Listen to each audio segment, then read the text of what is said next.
आप समझ लीजिए, जुआ, चोरी, मुखबिरी, ब्याज, जो लोग अपने पैसे को सूद पर दे करके 1.5 गुना 2 गुना अब तो 4 गुना 10 गुना तक लोग लाभ कमाते हैं, वो कभी भी जो है भजन नहीं कर सकते, भक्ति उनसे नहीं हो सकती। ये सब लक्षण हैं भक्ति करने वाले के। अगर इन चीजों के गुलाम हो तो भक्ति नहीं हो सकती। घूस, रिश्वतखोरी, सरकार आपको अपनी मेहनत का वेतन देती है और पूरी आपकी मेहनत का भुगतान करती है। अपने कर्तव्य को सच्चे, ईमानदारी और पूरी लगन के साथ पूरा करिए तब तो ठीक।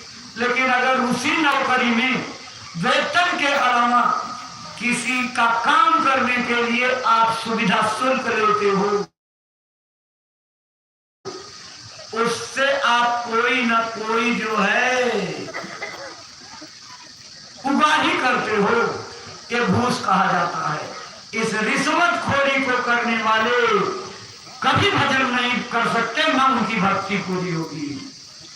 और दूसरे की औरत, पर नारी, दूसरे की मां, बहन, बेटी को अगर आपने अपनी दृष्टि खराब करके देखा तो कभी भजन नहीं बन सकता।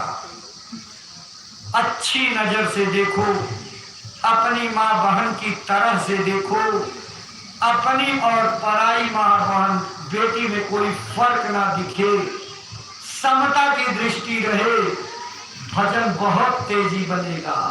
लेकिन अगर ये अवगुण आपके अंदर आ गए तो भजन नहीं बनना है। अब आप तय करिए कि हमको भजन बनाना है कि इस दुनिया के इन अवगुणों को लेकर के अपने परमार्थ में गोली मार देना है, अपने परमार्थ को खत्म कर देना है। इसलिए भाई बहनों, बात तो कठिन है।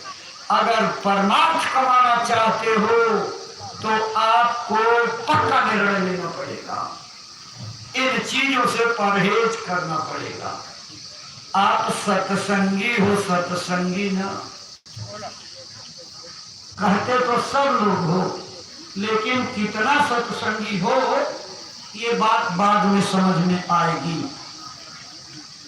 गुरु महाराज ने कहा, कोई भी सत्संगी नाम पा लेने से, सुमिरन ध्यान भजन करते रहने से, मथुरा खितौरा आते जाते रहने से, सेवा करते रहने से ही नामदानी सत्संगी नहीं हो जाता। नामदानी सत्संगी वो है जो नामदानी सत्संगी का काम करे।